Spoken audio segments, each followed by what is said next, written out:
Dhe shala, a kish pas ushtri sot Kosova pa Shtete Bashkuara të Jo, nuk kishim pas ashtërim, në çdo respekt, luftës jashtëzakonshme që është bërë nga ushtria shënimtare e Kosovës. Çdo respekt në lëvizjet të shkëlqyeshme që ka qenë me krye me doktor Ibrahim Rugova, presidenti i Kosovës. Po mos kishim paritetin me Shtetet Bashkuara të Amerikës, nuk kishim shtiruar në qershor 99, nuk kishim bërë shtet në vitin 2008. Me sy do t'i trajtojmë edhe me ty në bisedat e arme detale ku edhe në mënyrë edhe më të saktë të mundshme na tregojnë që Shtetet Bashkuara të Amerikës veshmas kanë luajtur rol jetik që Kosova të shtirohet një herë dhe pastaj të bëhet shtet i pavarur. Çka thot për ty interpretimin që amerikanët kanë kërkesa, po veç kur ju shkojnë në favor interesave të tyre, pra, nga përvoja jote e përgjithshme. E di që gjatë fushatës besoj që dëgjuti këtë degje, ata kërkojnë diçka veç kur kanë interes. Shiko, gjatë fushatës ajrore të NATO-s kujtohet që një moment Javier Solana, si sekretari i përgjithshëm i paktit NATO, që ka dhënë urdhrin për sulme, ju kujtohet gjithve, pa të thënë shiko, me qenë prej Hanës me pa çka po ndodh në Kosovë, dikush thotë çka është kjo punë, pse po luftohet për këtë vend, a ka nafta, ka gaz, a ka çka ka çfarë pasonie në toksore, mbi toksore ka që u çu krejt bota e lume që më shpëtu një popull. Cili është interesi i cili ka qenë interesi i Amerikës në Kosovë posta shpëtoj një popull në vitin 98-99. Do të thotë, ne kemi merituar për krajet, po ne kemi merituar për krajen edhe 12-ën kur edhe 12-ën kur nda kur kriju shteti shqiptar, ne kemi merituar të jemi pjesë një shteti të përbashkët, di çka ka ndodhur me ne. Do të thotë, mezi kemi mbijetu si popull. Prandaj kjo ka qenë, mendoj, sot e kësaj ditë jam i sigurt që krejt kjo ka qenë një investim i madh politik, humanitar i amerikanëve në Kosovë dhe me shqiptar, gjë që është paguar me respektin që e kemi për ta, po përndryshe interesi këtu në aspektin klasik ekonomik nuk ka ekzistuar, po them as në 88-99, as pastaj. Bile më shumë ka ekzistuar në Serbi, për shumë shkaqe, po mendoj që ne nuk duhet të harrojmë kur, duhet t'ia dim për respekt, duhet ta respektojmë në fakt gjithë këtë investim që kanë bërë Shtetet Bashkuara të Amerikës, po jo vetëm. Mendoj të Britania e Madhe, Franca, e gjitha shtetet, shiko, ndoshta edhe kompromis, po nuk është tepër të përsërisim. Kosova është rasti vetëm të 5 shtetet e mëdha perëndimore, ku s'ka pas dallim midis qeverisë dhe opozitës se çka duhet bëhet. Në Amerikë republikanë demokrat kanë qenë gjithmonë bashkë, sot e kësaj ditë janë bashkë çka duhet të bëhet me Kosovën. Edhe çka ndodh kur është i vetmi rast, për gjitha rastet e tjera, për Izrael, Irak, Iran, për gjitha rastet e tjera, ka dallime të mëdha midis opozitës dhe qeverisë. Vetëm për Kosovën nuk ka pasur dallime, sepse ka qenë rasti i pastër. Puro rasti i pastër që ne meritojmë të jemi popull i lirë dhe të vendosim për fatin tonë. Prandaj është arrit një sukses i madh. Në përvojën e gjatë që e ki në takime me amerikanë, raporte me amerikanë, procese, a ekziston një rast ku ju është thonë diçka edhe ka përfunduar ndryshe? E përmendëm herën e kaluar punën e gjykatës speciale. Përveç asaj. Gjykata speciale ja vlen, po, jo, për shtetësitë të Kosovës asnjëherë. Shiko, prej verës 99-s, ne ashtu mirë qartë, mirë kategorike për administratës atëherë të presidentit Clinton që ju do të bëni shtet i pavarur. S'ka kthim prapa.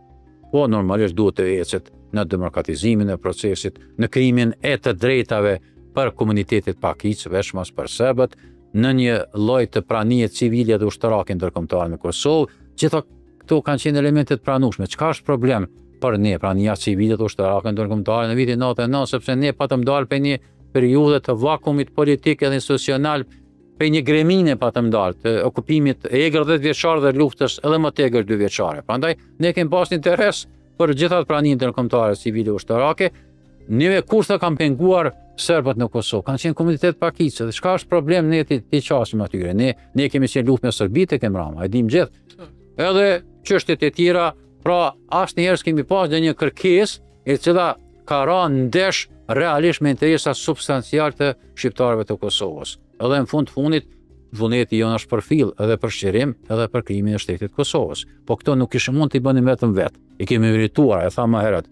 Drejta jonë ka qenë qysh nga viti 1912 që ne të vendosim për fatin tonë. Por fatkeqësisht u dash të kalojnë gati një shekull vuajtjesh, luftrash, rezistencash të lloj-llojshme që më në fund të mbrim në 17 shkurtën e vitit 2008 kur e shpallëm shtetin e pavarur. Shpallim Kosovën shtet të pavarur dhe demokratik.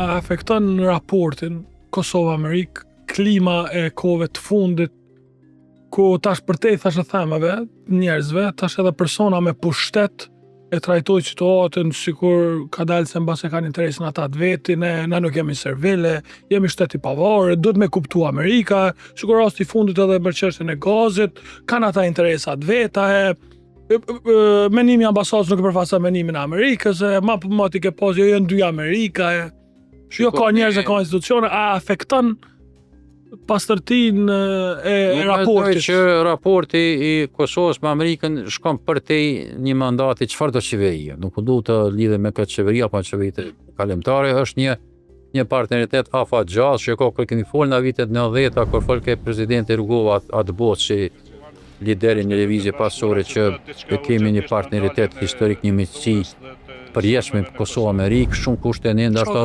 është tallë me këtë vlerësim të tij, domethënë çka është ka flet ky normalisht se përmesh kemi synuar një gjë të tillë. Po kur Amerika filloi të flet pas luftës, po kemi partneritet me Kosovën dhe kemi një miqësi me të vërtetë të përjetshme, atëherë u pa që kjo është serioze. Edhe ne kemi bërë për veti me sjelljet tona, me vuajtjet tona, me sakrificën tonë, kemi bërë për veti amerikanë, kemi bërë për veti edhe shumë popull tjerë perëndimor dhe këtë kur nuk duhet të harrojmë. Pra, gjithmonë ka mundësi që të miremi vesh për gjitha çështjet që duken ndoshta problematike, po nuk janë realisht problematike. Interesi joni është që jemi pjesë e një hartje gjeopolitike ku Amerika luan një rol vendimtar bashkë me Evropën. Ne kur nuk e kemi ndërmend të zgjedhim, edhe s'na kanë kërku kurrë as amerikanët as europianët të zgjedhim, jo nëse shkonim me Amerikën, jeni kundër nesh. Amerikanët na kanë thënë gjithmonë të kujtohet, apo doni mu bë yll në flamurin e Amerikës, shteti i ri në Amerikë, apo doni mu bë shtet në Evropë. Ne kemi thënë jo shtet në Evropë, normalisht me përkrahjen e Amerikës, se pa përkrahjen e Amerikës kjo s'është e mundur. Po prandaj nuk ka këtu agjenda konfliktuoze midis nesh dhe Amerikës, midis nesh. Pra po thu që klimat momentale, çeverive nuk e afektojnë sentimentin e njerëzve në përgjithësi. Është investuar shumë për anës tyre, është investuar shumë edhe për anës tonë që asnjë mandat i çfarë do qeverie po flas, nuk po duam të parë të lidhem me këtë qeveri që të afektoj këtë partneritet afatgjat i cili është jetik për shtetin e Kosovës, sepse ne e tham deri tash folëm që a do ta mund ta bënim ushtrim pa përkrahjen amerikane edhe anglezë të tjerë, nuk do të mund ta bënim ushtrim. Edhe nuk do të mund ta krijonim një ushtri kogja profesioniste. Ushtar ton, oficer ton po marrin shpërblime në garat më të rëndësishme në Amerikë, në Angli. Diçka e tillë është do të ishte ndoshta pa parashikueshme para 10-15 vjetëve. Tash po e bëjmë këtë. Pse? Sepse jemi trajnuar me kriteret e NATO-s, me kritere amerikane. Nëse të kujtohet për fillimit kur është bërë uniforma e parë FSK-s ka qenë uniforma amerikane. Ajo ka qenë, domethënë, mostra, modeli i uniformës. Edhe armatimi është absolutisht armatimi NATO-s. Na nuk kemi armatim që s'është në kuadër të NATO paktit. Prandaj roli jon është vendimtar sa i përket krimit të ushtrisë. Po ky rol vendimtar nuk ka qenë i mundur pa pas përkrahje të jashtëzakonshme amerikane dhe angleze. Pra, a duket që populli shqiptar, Kosovë e kupton rëndësinë e jashtëzakonshme të mirëmbajtjes të raporti edhe a beson që kanë dijen e mjaftueshme që e braktisin secilin politikan që don me rrezikuar këtë raport? Unë jam i bindur që po. Unë jam i bindur që po, mendoj që populariteti edhe tash kohëve të fundit prapu tha që nuk ka popull më pro-amerikan në Evropë se populli i Kosovës. Ma që ashtu del. Mendoj Trumpi del 86% i popularizuar Kosovë. Kush është më i popularizuar në Serbi? Vladimir Putini. Tash veç krahasoj këto dy elemente.